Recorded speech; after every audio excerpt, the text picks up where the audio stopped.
중국 경제에 가장 취약한 고리를 꼽으라면 중국의 지방 정부를 들 수 있는데요. 그 이유가 중국의 지방 정부 상황이 심각해도 너무나도 심각하기 때문인데, 사실 중국의 지방 정부는 이미 거덜이 난 상태나 다름이 없습니다. 아마도 자본주의 국가였다면 여러 지방 정부가 연달아 파산을 했을 텐데, 그야말로 통제국가, 공산주의 국가이기 때문에 버티고 있다, 이렇게 얘기할 수도 있죠. 자, 그 정도로 중국의 지방 정부가 왜 이렇게 심각해졌냐? 제 취재 경험부터 한번 말씀을 드릴까 하는데, 사실 2000년대 초반에 제가 중국 취재를 여러 번 갔었습니다. 그때 취재한 내용이 중국에서 얼마나 우리 기업들이 당했고 기술을 탈취당했는지 그런 얘기들을 다뤘었거든요. 자, 그렇게 안 좋은 내용으로 중국 출장을 갔지만 웬걸 중국 서부를 출장 갔더니 여기에 성장 한 사람이 저랑 인터뷰를 하자는 거예요. 그쪽에서 먼저 청한 겁니다. 그럼 중국의 성장이 제가 출장 간 걸 어떻게 알았냐? 사실 중국 취재는요, 미리 사전에 허가를 다 받아야 됩니다. 그래서 승인을 받지 않고 취재하다가 걸리면 잘못하면 억류될 수도 있거든요. 그래서 안 좋은 내용이라는 걸 떳떳하게 말하고 취재를 했습니다. 그런데도 불구하고 왜 저랑 인터뷰하자 그랬냐? 아, 중국 동부에서 그렇게 우리나라 한국 기업이 당한 거 알겠는데 우리 쪽 성에서는 한국 기업 진짜 우대해 줄게. 우린 그렇게 나쁜 짓 안 해. 이런 인터뷰를 하겠다는 거예요. 자, 이렇게 적극적인 공무원. 제가 취재 가는 거 딱 보고 받고서는 와, KBS 기자랑 인터뷰해야지, 이런 적극성. 그리고 동부랑 막 경쟁하는 이 느낌. 다른 나라 어떤 공무원도 이렇게까지 적극적이고 다른 지방 정부와 이렇게까지 경쟁하지는 않는데, 중국이란 나라는 진짜 어마어마하게 지방 성들끼리 경쟁 진짜 치열합니다. 자, 그 이유가 이 표에 있습니다. 한국무역협회에서 잘 정리한 표인데, 이 중국에 31개 성시가 있는데 GDP에 지난해 성적표가 나와 있습니다. 2023년 GDP가 있고요. 24년 목표 성장률이 있는데, 잘 보시면 중국의 성장 동력이 그동안 많이 약해져 왔거든요. 그럼에도 불구하고 몇몇 성들 보세요. 진짜 엄청난 성장률을 제시합니다. 예를 들어서 대표적인 성 중에 하나가 바로 허난성 같은 경우죠. 4.1% 성장을 했었는데 이걸 24년에는 5.5%로 끌어올리겠다. 야, 이게 웬 자신감이냐 할 정도인데. 그리고 장시성도 4.1% 성장했는데 5%로 끌어올리겠다. 푸젠성도 4.5에서 5.5로 끌어올리겠다. 특히 후난성 보세요. 4.6 성장해놓고 6.0까지 가겠다. 이렇게 중국의 성들은요, 너도 나도 목표치를 높게 제시하고 이 성장률을 달성하기 위해서 진짜 목숨을 걸다시피 합니다. 이렇게 높게 목표치를 세우고 달성을 하면 출세의 기반이 됩니다. 거꾸로 목표치는 낮게 잡고 만약에 그것도 달성을 못한다, 그러면 자칫하면 자리를 잃어버릴 수 있는 거죠. 그야말로 목이 날아갈 수 있는 그런 상황인데, 자, 그러다 보니까 31개 성시가 진짜 미친 듯이 경쟁을 합니다. 이게 중국의 고도 성장기에는 진짜 큰 도움이 됐어요. 31개 성시가 공무원들이 자칫하면 게을러질 수도 있는데 엄청나게 경쟁을 해대니까 중국이 고도 성장을 할 때는 성장률을 서로 높이는 결과를 가져왔었는데, 자, 최근에 중국의 성장 동력이 꺼진 다음에는 이 과잉 경쟁이 중국의 부채 문제를 심각하게 만들고 중국의 지방 정부의 재정난을 가속화시켜서 그야말로 거덜이 나게 만든 거죠. 자, 중국 경제의 기본적인 아주 기초적인 문제는 바로 고령화와 인구 문제라고 할 수 있는데요. 그동안 중국은요, 인구 덕에 성장을 할 수 있었습니다. 그런데 이게 앞으로는 인구 보너스가 인구 오너스라 그래서 인구 때문에 피해를 보는 상황이 왔습니다. 어느 정도냐? 자, 브리겔이라는 유럽의 유명한 싱크탱크에서 내놓은 자료인데 2020년부터 35년까지 중국은 인구 때문에 마이너스 0.3% 성장한다. 야, 이거 보세요. 일단 그동안은 인구가 성장 동력이었는데 이제 반대로 인구가 성장률을 떨어뜨리는 그런 역할을 하게 된 겁니다. 그나마 도시화가 작동하면 좀 플러스 성장을 할 수도 있어 라고 했는데, 도시화는 예전만큼 강하게 계속 지속되기가 쉽지 않습니다. 자, 근데 2035년이 되면 그 효과가 훨씬 더 나빠져요. 인구 때문에 마이너스 1.4% 성장, 즉 성장률을 1.4% 끌어내린다는 거고요. 도시화가 이때 진행된다 하더라도 여전히 마이너스 성장. 이렇게 중국 경제는 아주 고질적으로 저성장의 문제점을 떠안게 된 겁니다. 자, 그러면 중국이 어떻게 성장하고 있느냐? 사실은 비밀이 있습니다. 그동안 중국에서는요, 소비도 성장 동력이었고 또 투자도 성장 동력이었습니다. 원래 건강한 경제는 소비와 투자의 두 기둥으로 잘 유지돼야 되고 여기에 수출까지 도와주면 더욱더 금상첨화겠죠. 근데 중국이라는 나라가 2018년까지만 해도 소비가 성장에서 차지하는 비중이 결코 작지 않았습니다. 근데 이때를 정점으로 점점 낮아지는데요. 자, 이렇게 성장 동력이 약화되니까 그 자리를 뭐가 채우고 있느냐? 바로 붉은색 이 투자가 채우고 있죠. 근데 이게 다른 나라처럼 건전한 민간 투자냐? 그렇지 않습니다. 중국에서 투자를 이끌고 있는 건요. 사실은 중국의 지방 정부가 막대한 보조금을 주고 설비 투자를 강제로 막 유인하고 있는 거고요. 또 하나는 중국의 지방 정부가 천문학적인 인프라 투자를 하고 있습니다. 이것 때문에 성장을 간신히 유지하고 있는 거죠. 이미 소비로 성장 동력을 삼기에는 중국 경제가 기반이 흔들리는 그런 상황까지 온 겁니다. 자, 이렇게 투자로 모든 게 성장이 이루어지는 중국 같은 나라, 그것도 이 투자에서 지방 정부의 역할이 너무나도 큰 나라, 이게 바로 중국의 실정입니다. 중국의 지방 정부가 천문학적인 빚을 져서 간신히 성장을 유지하고 있는 거죠. 자, 근데 이 투자가 진짜 너무나도 쓰잘데기 없는 진짜 쓸모없는 투자들이에요. 그래서 중국 투자의 알파와 오메가는 지방 정부였는데 문제는 외신이 볼 때 진짜 황당한 거죠. 오죽하면 파이낸셜 타임스에서 갈 것 없는 도로 이런 제목을 붙이고 사진을 붙였는데 여기에 차가 한 대도 안 다니는 그런 모습입니다. 진짜 어마어마한 교량을 만들었는데 차가 안 다니는 상황. 이게 중국의 진짜 쓰잘데기 없는 인프라 투자거든요. 이런 투자가 항상 경제를 좀먹는 투자입니다. 자, 항상 정권이 현재 경제 성장률을 높이기 위해서 가장 좋은 방법은 뭐냐? 토목공사를 하는 겁니다. 그렇게 하면 지금 당장의 성장률은 높아지죠. 왜냐하면 당장 인부들을 고용하고 건설 투자를 하는 동안은 성장률이 높은 걸로 이렇게 허상을 만들어냅니다. 그런데 만약에 이 투자가 정말 쓰잘데기 없는 다리 같은 거 만들어 놓고 정말 쓰잘데기 없는 도로 같은 거 놓고 아니면 정말 쓰잘데기 없는 제방 같은 거 만들어 놓는 이런 투자는 이 건설을 하는 동안은 GDP가 늘어나는 효과가 있지만 이 건설이 끝나자마자 아무 쓸모도 없는 그런 상태로 바뀌게 됩니다. 근데 문제점은 최근에 중국의 지방정부의 투자가 대부분 다 GDP를 당장 끌어올리기 위한 경쟁적 인프라 투자였다는 거죠. 자, 옆의 성보다 내가 성장률이 높아야 출세를 합니다. 옆의 성보다 나의 성이 성장률이 떨어지게 되면 자칫하면 모가지가 날아가요. 그래서 직장을 잃어버려요. 자, 권력과 모든 것을 놓치게 됩니다. 자, 그러니까 중국의 지방성들은 진짜 경쟁적으로 무조건 인프라 투자를 하는 겁니다. 그래서 아무도 살지 않는 산과 아무도 살지 않는 산을 서로 연결하는 이런 쓸데없는 여러 가지 도로나 교량 같은 것을 놓게 된 거죠. 자, 그 과정에서 대가가 없었다면 문제가 없겠지만 엄청난 대가를 치렀습니다. 자, 중국이 더 이상 민간에서 성장 동력이 없는데 이걸 억지로 지방정부가 성장 동력을 만들다 보니까 중국의 지방정부 부채가 크게 늘어났고요. 더군다나 중국의 지방정부의 그림자 금융을 이용한 온갖 부채가 늘어나게 된 겁니다. 자, 우리가 흔히 중국의 정부 부채를 78% 정도로 알고 있는데요. 여기에는 LGFB라는 그림자 금융을 뺀 겁니다.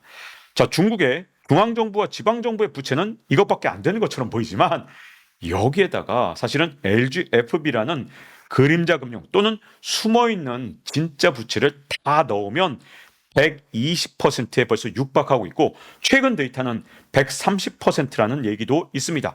그 정도로 지금 중국의 부채 문제가 너무나도 심각한 거죠. 자, 이게 왜 심각하냐?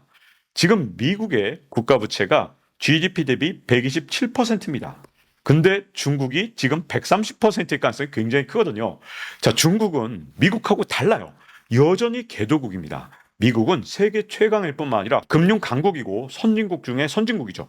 이런 나라가 127%인데 중국은 지금 LGFB라는 그림자 금융까지 합치면 130%. 야, 아무리 그래도 그렇지 중국이 미국보다 부채가 많으면 안 되는 거잖아요. 그러면 분명히 문제가 생길 수밖에 없습니다. 자, 그러면 이 논란의 LGFB라는 게 뭐냐? 여러분 그거 아세요? 이름이 어렵잖아요? 그러면 감추고 싶은 겁니다. 한국은행이 뭔가 이상한 제도를 만들었는데 이름 어렵게 만들어요. 그러면 한국은행이 뭘 감추고 싶구나 이렇게 생각하시면 되고 특히 이걸 잘 이용하는 게 연준 패드입니다. 연준은요. 이름 복잡하고 길게 만들면 전부 다 반시장적인 정책, 뭔가 해서는 안 되는 정책 이거 전부 다 이름 길고 어렵게 만듭니다. 중국도 이걸 따라한 것 같아요. LGFB 이름 복잡한데 우리나라 말로 번역하면 지방정부 금융조달기구입니다. 근데 이게 뭐냐? 지방정부가 토지 등을 담보로 빚을 내서 도로 건설 등 인프라 사업을 하는 특수법인이죠. 자, 중국은요, 민간인들의 토지 소유가 허용돼 있습니까? 안 돼 있습니까? 안 돼 있잖아요. 그래서 전부 다 국가 소유입니다. 근데 지방정부가 이걸 관리하거든요. 이 토지를 담보로 해서 빚을 낸 다음에 도로 건설이나 인프라 사업을 합니다. 자, 근데 빚을 낸 거니까 이거 갚아야 되잖아요. 어떤 방식으로 갚냐? 도로 건설, 도로 통행료 또는 교량 통행료 이런 걸 받는 거죠. 방만 이용료 이런 걸 받아야 되는데 문제는 제가 이거 다 쓸데없는 투자, 아무도 안 사는 곳에 도로를 놨다 그랬잖아요. 그러다 보니까 통행료가 거의 하나도 안 거치는 거죠. LGFB에서 돈을 벌어야 되는데 적자가 어마어마합니다. 해마다 적자가 엄청 쌓이다 보니까 문제는 LGFB 부채가 도저히 갚을 수 없는 걸로 서방에서 보기 시작한 겁니다. 그러다 보니 서방의 신용평가 회사들이 중국 전체의 신용등급을 떨어뜨려 버렸어요. 그러니까 중국의 중앙정부가 야 이거 큰일 났다. LGFB 때문에 우리나라 전체 신용등급이 떨어져? 이거 뭔가 조치를 취해야겠네. 그래서 24년 1월에 LGFB 규제에 나섭니다. 근데 저는 이 실효성이 없을 거라고 생각해요. 왜 벌써부터 그렇게 생각하느냐? 여러분 생각해 보세요. 중국의 지방 성장이나 시장은 이 경제 성적표로 자신의 운명이 갈립니다. 근데 중앙정부가 LGFB라는 이 수단 자체를 막았다고 해서 우회할 수 없느냐? 우회할 수 있는 수단이 많아요. 왜냐하면 이게 그림자 금융을 동원해서 온갖 방법으로 우회를 할 수 있기 때문에 다른 방법으로 돈을 빌릴 수 있거든요. 그러면 지금 당장에는 장부에 거의 안 잡히지만 LGFB로 돈을 조달해서 지금 당장 올해 인프라 투자를 하나라도 더해서 성장률을 끌어올리면 내가 출세할 수 있는데 그 다음에 내가 더 중앙의 관료가 돼서 더 출세한 다음에 그 성이 망가지든 말든 무슨 상관이에요. 내 임기만 아니면 되는 거잖아요. 그래서 무책임한 정권은 무조건 토목공사에서 성장률을 자기 임기 때만 올리려고 하는 성향이 있는 겁니다.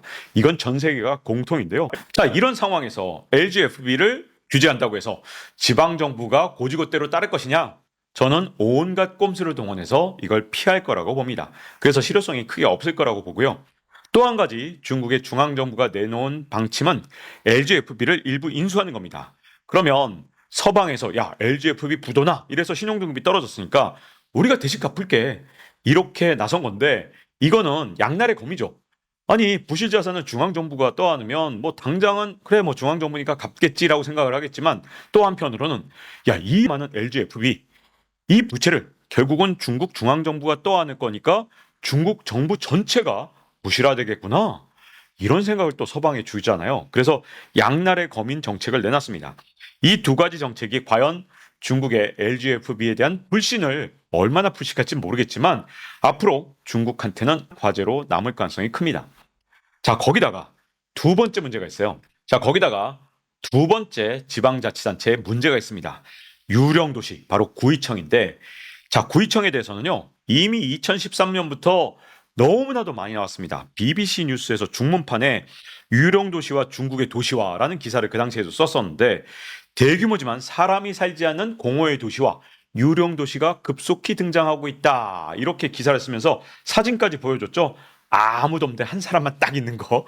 이런 구의청이 중국 곳곳에 있었습니다. 근데 이게 해소가 잘 안 돼요. 2010년대 중반부터 구의청을 없애려고 그렇게 노력을 했는데 이 기존의 구의청을 없애기는커녕 새로운 구의청, 유령도시가 아직도 끊임없이 늘어나고 있습니다. 이건 또 따끈따끈한 2023년의 상황인데 자 중국에는요. 으스스한 럭셔리 유령 마을에 버려진 저택이 가득하다. 이런 얘기도 있죠. 그래서 중국 선양에 유령타운이 있다. 이런 얘기도 있습니다. 지금 중국에는 유령도시, 유령타운이 곳곳에 있는데 어느 정도 규모냐? 자, CNN에선 일단 기사를 쓴 적이 있습니다. 유령도시 건설의 후폭풍으로 빈집만 1억 채가 있다는 겁니다. 진짜 어마어마하죠? 근데 최근에 CNN이 또 업데이트를 했습니다. 14억 인구로도 중국의 빈집을 채울 수 없다고 전직 관료가 인정했습니다. 자, 중국의 고위 관료의 말을 인용해서 중국의 빈집은 30억 명으로도 채울 수 없을 정도입니다. 이런 인터뷰까지 실었습니다. 보통 CNN은 중국의 빈집이 1억 채 있다, 이런 표현을 많이 쓰는데 포춘지는 한 8천만 채 정도로 추정하고 있더라고요. 자, 물론 8천만 채가 있는지 1억 채가 있는지 중국 정부가 공식 통계를 내놓지 않고 있기 때문에 사실상 정확하게는 모릅니다. 중국에서 내놓았던 마지막 통계는 한 10년 전쯤에 6,800만 채가 있다, 이런 통계는 있었기 때문에 적어도 7, 8천만 채는 있지 않냐, 이런 생각이 좀 들긴 하는데요. 자, 그렇다면 중국에는 왜 이렇게 빈집이 많냐? 요걸 정확하게 아셔야 되는데요. 중국은 우리하고 집을 소유하는 문화, 또 되파는 문화가 완전히 다릅니다. 중국은 월세로 줄 생각이 있는 집은 아예 월세용으로 투자를 합니다. 근데 이걸 되팔 생각이 있는 집은 절대 세를 주지 않아요. 우리하고 정말 다른데요.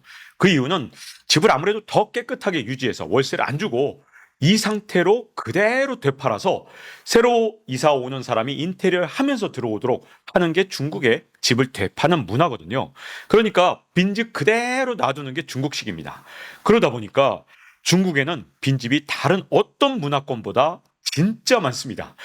그래서 서방에서는 이게 너무 충격인 거죠. 아무리 인구가 14억, 15억이라 하더라도 빈집이 1억 채라는 게 말이 되냐. 그래서 미국이나 아니면 유럽 언론들은 계속해서 중국의 빈집이 언젠가는 진짜 큰 문제를 만들 것이다, 이런 기사를 내놓을 정도거든요. 여기에 또 다른 문제가 있습니다. 중국 지방정부는요, 세수를 대부분 땅을 팔아서 마련했거든요. 이게 왜 그러냐? 원래는 중앙정부에서 돈을 대부분 다 세금을 걷잖아요. 그러면 우리나라 같은 나라는 이 걷은 세금을 다시 지방으로 많이 내려보냅니다. 이걸 지방정부 교부금이라고 부르는데 중국의 중앙정부는 우리나라에 비해서 훨씬 더 적은 돈을 지방정부에 보냅니다.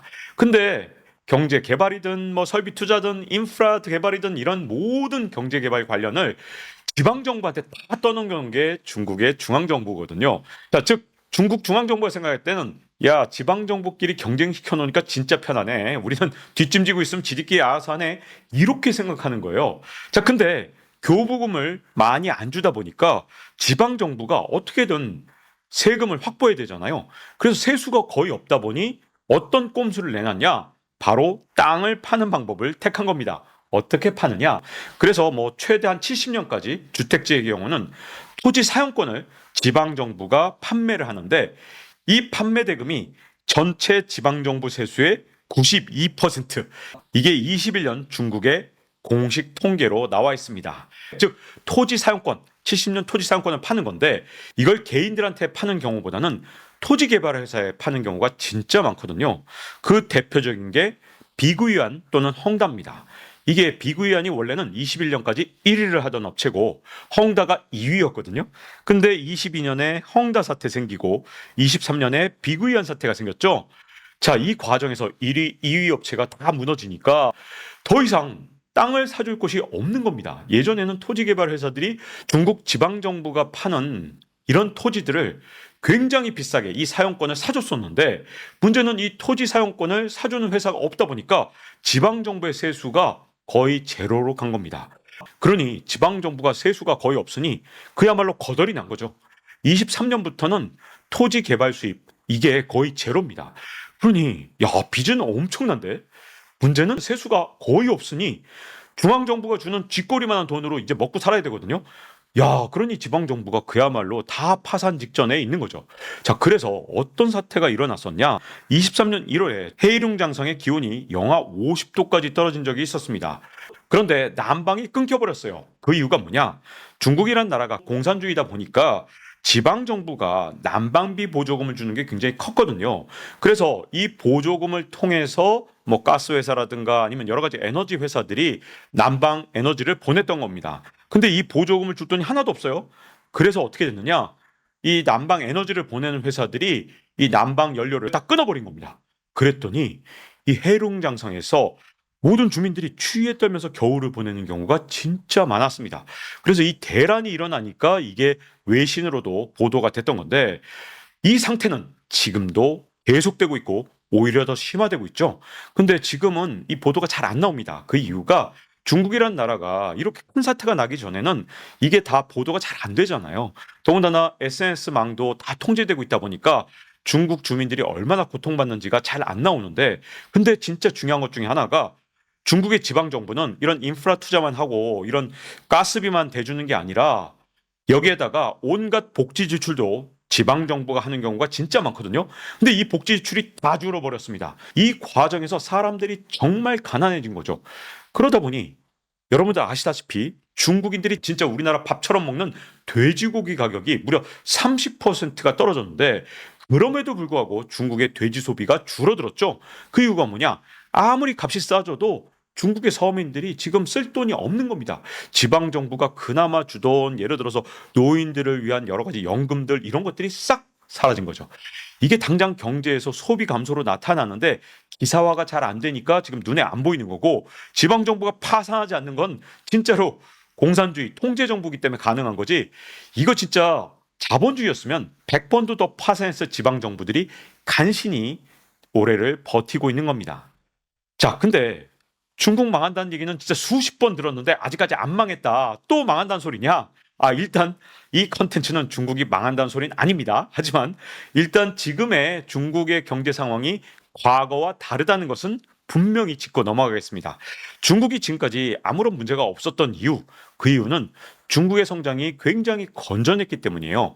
자기 성장 동력으로 스스로 성장했습니다. 그 이유는 인구가 워낙 농촌에서 도시로 유입되면서 그 자체가 성장 동력이었습니다. 그러니까 빚을 굳이 낼 필요도 없었고 진짜 중국 자체만의 성장 동력으로 계속 성장을 해왔죠. 적어도 2008년까지는 그렇습니다. 근데 2008년부터 중국의 총 부채 비율, GDP 대비 가계부채, 기업부채, 정부부채를 다 합친 이 비율이 갑자기 늘어나기 시작합니다. 그 이유가 뭐냐? 2009년이 넘어서면서 세계 경제가 어려워졌고 때마침 중국도 불황이 올 위기에 처했습니다. 그러니까 중국의 불황을 막고자 빚을 그만 지방 정부가 투자를 진짜 본격적으로 한 거 2009년부터 시작을 한 겁니다. 그러다 보니까 이 빚으로 성장을 계속 지속은 할 수 있었지만 대신 빚이 엄청난 속도로 늘어나게 된 거죠. 이렇게 총 부채 비율이 계속 늘어나다 보니까 2023년에는 중국의 총 부채 비율이 무려 280%까지 높아졌습니다. 이게 얼마나 높은 거냐? 글로벌 금융위기 때 미국의 총 부채 비율이 딱 280%였습니다. 이게 무슨 뜻이냐? 총 부채 비율이 미국 금융위기 왔을 때랑 똑같다. 그러면 과연 중국이 버틸 수 있겠느냐? 그래서 임계점을 넘어선 것이 아니냐? 이런 얘기들이 나오고 있는 거고요. 근데 금융위기가 오지 않더라도 뭐가 달라졌느냐? 예전에 중국은 2008년 전까지만 해도 빚이 없었으니까 가볍게 진짜 등산복만 입고 등산을 하는 것과 다름이 없었습니다. 근데 지금은 280%라는 빚을 진 거잖아요. 그러다 보니 이렇게 무거운 짐을 지고 등산을 하는 것, 이게 중국의 상황이다. 이렇게 보시면 되는데 빚이 많으면 많을수록 뛰기는 불가능하고 점점 걷거나 나중 가면 기어갈 수밖에 없는 게 빚이라는 것이 갖고 있는 무서움이거든요. 자, 그러면 너 또 중국 망한다는 소리 할 거냐? 아닙니다. 저는 중국이 망한다고는 보지 않습니다. 적어도 당장은요. 그 이유는 뭐냐? 중국은 정부가 시장을 강력하게 통제하는 국가죠. 이런 나라들은 특징이 있습니다. 위기를 뒤로 미루는 능력이 그 어떤 나라보다 탁월하죠. 자, 그래서 통제국가의 특성을 잘 활용해서 중국도 부실이 터지는 것을 최대한 미룰 것이 분명합니다. 그런데 이런 능력을 갖고 있는 나라가 또 하나 더 있었죠. 바로 일본이었습니다. 일본 같은 경우도 말로만 자본주의지 국가가 진짜 통제한 경제였거든요. 그래서 1990년대 불황이 왔을 때 일본 정부가 철저하게 통제해서 어떤 기업도 또 어떤 금융회사도 망하지 않도록 정말 일본 정부가 돈을 있는 대로 풀고 일본 은행도 돈을 풀었습니다. 자, 이게 당장은 좋죠. 당장은 위기로 가지 않으니까. 그런데 어떤 문제가 있느냐? 썩어 들어가는 환부가 있는데 이걸 제거하지 않으니까 멀쩡했던 건강했던 일본의 다른 경제 분야까지 다 망하게 만드는 겁니다. 자, 중국을 예로 든다면 자, 중국의 철강 회사가 왜 문제가 되느냐? 예를 들어서 중국의 철강 회사가 10개쯤 있는데 3개는 진짜 경쟁력이 있어요. 근데 7개가 경쟁력이 없어요. 근데 중국 정부가 계속해서 이 7개한테 망하지 않도록 보조금을 막 퍼줍니다. 그럼 어떻게 되느냐? 철강 생산량이 줄어들지 않으니까 철강의 가격이 반토막이 날 겁니다. 그러면 멀쩡했던 이 철강 회사 3개도 같이 망하는 거예요. 왜냐하면 7개가 계속 덤핑 판매를 하니까 보조금 받아서 이 3개도 흔들리는 거죠. 자, 만약에 거꾸로 이 7개 철강 회사들을 구조조정하고 이 3개가 흡수합병하거나 뭐 하여튼 정리를 하면 이 3개가 진짜 강력한 경쟁력을 가지면서 철강 가격은 다시 올라가고 이 과정에서 놀라운 경제의 회복력을 보여줄 텐데, 자, 일본이나 중국은 어떻게 하느냐? 이걸 다 호흡기를 단 겁니다. 자, 반대로 했던 게 우리나라인데, 우리나라가 IMF 외환위기가 왔을 때 호흡기를 뗐습니다. 그래서 당장은 엄청난 위기를 겪었지만 대신 1, 2년 만에 우리나라 경제가 회복했죠. 그래서 IMF를 이긴 걸 외국에서 야, 대한민국 대단하다, 기적을 만들었다, 이렇게 본 거잖아요. 자, 이렇게 일본형 불황, 왜 중국이 지금 현재 일본형 디플레로 갈 수밖에 없느냐?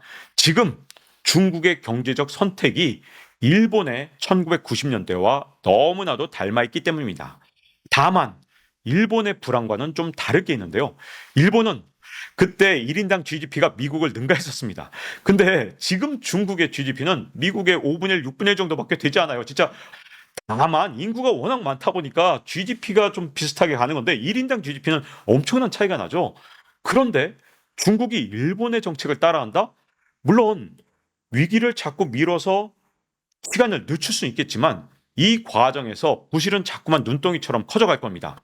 일본은 이 과정에서 30년 불황을 계속해서 버텨냈지만 중국 경제는 달라요. 만약에 중국이 구조조정을 자꾸만 뒤로 미루면서 지금처럼 시간을 지연시키는 전략만 쓴다면 나중에 언젠가는 반드시 문제가 될 수밖에 없고요. 이게 단순히 중국만의 문제가 아니라 지금 대한민국도 비슷하죠. 지금 우리나라 정부도 자꾸 구조조정 미루고 금리를 낮게 유지하면서 부실기업, 진짜 내일 모레 망할 기업까지 산소호흡기를 달아주고 있거든요. 그럼 당장은 위기가 오지 않겠지만 시간을 자꾸만 뒤로 미루면 미룰수록 환부가 점점 더 커져갑니다. 지금은 간단하게 메스를 들이대서 이 환부를 도려낼 수 있지만 나중에 몸 전체로 퍼져 있으면 이건 정말 대책이 없거든요. 진짜 지금 올해가 중요한 순간인 것 같습니다. 이유는 올해가 제가 보기에는 우리한테 남아있는 마지막 시간일 가능성이 굉장히 크거든요. 우리가 모쪼록 진짜 현명한 판단을 하기를 바라면서 오늘 마치겠습니다.